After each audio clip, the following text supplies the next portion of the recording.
May mga pagkakataon sa buhay mo na akala mo'y kay lupit ng tadhana sa'yo. Minsan akala mo'y katapusan na ng mundo mo. Ngunit napagtanto mo na ito pala'y pagsubok lang sa'yo upang mas harapin pa ang mabibigat na pagsubok at maging matatag ka, lumaban at magpatuloy.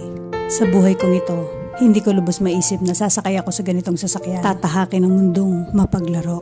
Kaya kung may pangarap ka, taasan mo lang. Sikapin mong maabot ng tahimik. Magtiwala sa sarili mong kakayahan at manalig sa poong may kapal. Sabi nga sa paborito kong verse, when the time is come, I, the Lord, will make it happen. Hindi man ngayon, pero sa tamang panahon. Lahat tayo may kanya-kanyang panahon. Mata sa taas, paa sa baba. Focus ka lang sa kung anong gusto mong marating. Magsipag sa gusto mong abutin. Pumalakpak sa tagumpay ng iba at kailan may huwag maging inggitera. Malayo pa, pero masasabi kong malayo-layo na ang narating namin. Kasi dating SM Kalambalang kami. Ngayon ay nasa SM Bikutan na kami. O di ba malayo na?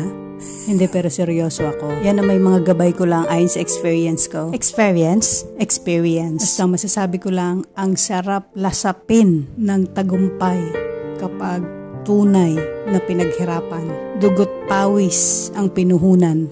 Gusto mo nalang maiyak.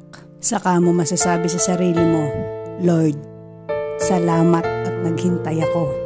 Kay buti-buti mo. Maraming salamat, sana't may natutunan ka at isabuhay mo. Kailangan din talaga natin minsan pakinggan ang mga kwento ng iba upang mamotivate ka para magpatuloy sa kung ano man mga plano sa buhay mo na tatahakin mo. Kung nadapa ka man ngayon, bumangon ka at ipagpatuloy at mas level up na ikaw. Hanggang dito na lang at ito ang istorya ng